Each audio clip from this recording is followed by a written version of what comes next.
Hampir 2 bulan sudah David Ozora menjalani perawatan intensif di ruang ICU Rumah Sakit Mayapada, Jakarta Selatan. Kondisi korban penganiayaan berencana Mario Dandi ini terus memperlihatkan perubahan ke arah lebih baik. Melalui media sosialnya, ayah David Ozora, Jonathan Latumahina, membagikan kabar baik kalau dokter telah melepas alat bantu pernafasan yang selama ini dipasang di leher David Ozora. David sudah dilepas. Coba kalau ngomong. Udah, kalau ini yang dicopot? Sini dong. Sini dong, kok sini dong? Ini baru latihan. Latihan ngomong kok sini dong. Nah, latihan ya. Iya. Ya, sip. Halo Om, aku udah bisa ngomong nih. Ditunggu ya besok. Momen perkembangan kondisi David Ozora juga dibagikan oleh pedangdut Inul Daratista. Inul membagikan momen saat menjenguk David Ozora pada Minggu 10 April lalu bersama sang suami Adam Suseno di akun Instagram miliknya. Bahkan David sempat tertawa lepas setelah memegang langsung kumis suami Inul Daratista tersebut. Pegang kumisnya Om Adam. Mau? Ayo cepat. Ya, saya dulu.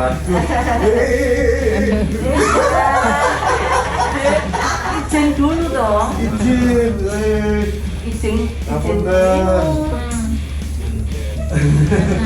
Ini pintar betul cowok lagi.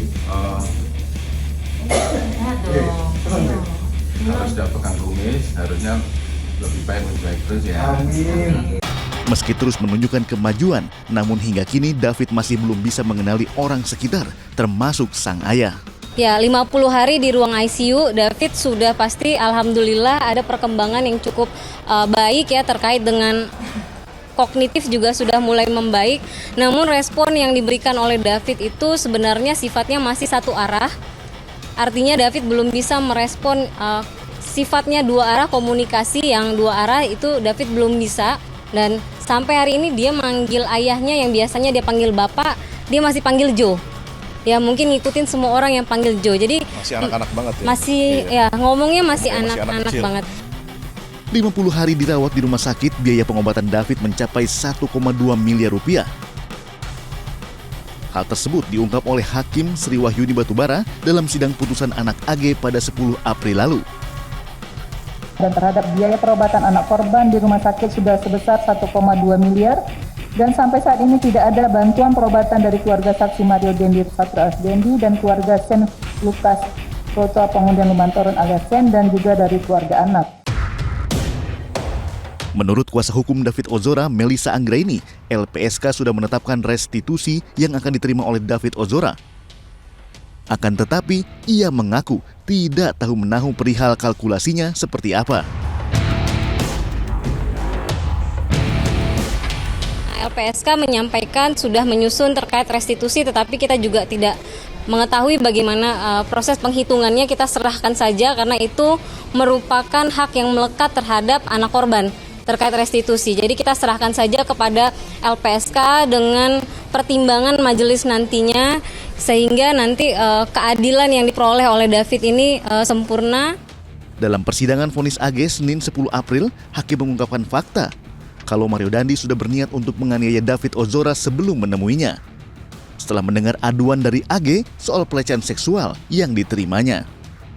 Menimbang bahwa di perjalanan saksi Sen Lukas Rotua Pangondian Lomantoron alias Sen bertanya kepada anak, emang lu benar dilecehin? Lalu anak menjawab, iya benar. Pada saat itu saksi Mario Dandi Satrio alias Dendi juga mendengar apa yang anak katakan. Saksi Sen Lukas Rotua Pangondian Lomantoron alias Sen melanjutkan kembali bertanya kepada anak, lu dipaksanya kayak gimana? Kemudian anak menjawab, tangan gue ditarik-tarik sambil memohon kepada gue, please. Menimbang barusan kata-kata di sidang terbukti bahwa saksi Mario Dandi Satrio alias Dendi yang sedang mengemudikan mobil mengatakan, makanya om yang kayak gini harus dikasih pelajaran karena dia udah 17 tahun, makanya mending gua pukulin dibanding gua harus laporin ke hukum.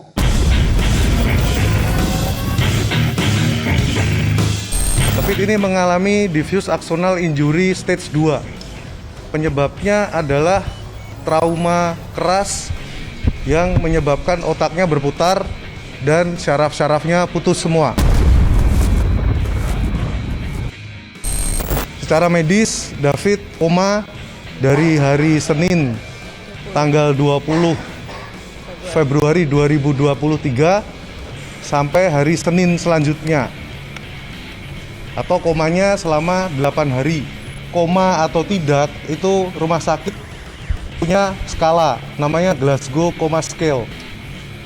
Orang sadar itu skalanya 15. David ketika masuk itu 3. Saat ini sudah mengalami banyak terapi, sudah mengalami kemajuan, tetapi yang kuantitatif. Artinya dia bisa menelan, minum, dan lain-lain, tetapi kesadaran kualitatifnya belum. Dokter menyatakan bahwa ini tidak akan mampu kembali seperti semula. Jadi memang benar dia nggak akan bisa sekolah lagi untuk sampai batas waktu yang kita belum tahu. Usai menjadi korban penganiayaan keji oleh Mario Dandi pada 20 Februari lalu, David Ozora sempat mengalami koma selama 8 hari. David didiagnosa menderita diffuse axonal injury. Diffuse axonal injury merupakan jenis cedera otak traumatik yang tergolong sebagai salah satu cedera otak paling parah. Bagian akson di saraf yang menghubungkan antara saraf satu dan saraf lainnya rusak, seperti sobek atau terkoyak. Penyakit tersebut menyebabkan miliaran saraf yang ada di otak penderitanya mengalami cedera cukup fatal. Akibatnya otak kehilangan fungsinya untuk mengalirkan sinyal-sinyal listrik yang biasa digunakan untuk mengendalikan kerja tubuh kita. Diffuse axonal injury dapat disebabkan oleh benturan keras pada kepala, seperti kecelakaan kendaraan, benturan permukaan keras di kepala, pukulan kencang dari aksi kekerasan, hingga shaken baby syndrome pada bayi. Adapun gejala yang ditimbulkan diantaranya tak sadarkan diri, penurunan fungsi penglihatan dan pendengaran, amnesia, kebingungan, lumpuh, kehilangan keseimbangan, hingga migrain atau sakit kepala. Pada kasus yang parah dapat menyebabkan kematian, koma, dan kondisi vegetatif. Terdakwa AG sudah menerima vonis hakim. Kapankah dua terdakwa lainnya, Mario Dandi dan Shane Lucas, akan menghadapi meja hijau? Sesaat lagi di iNews File.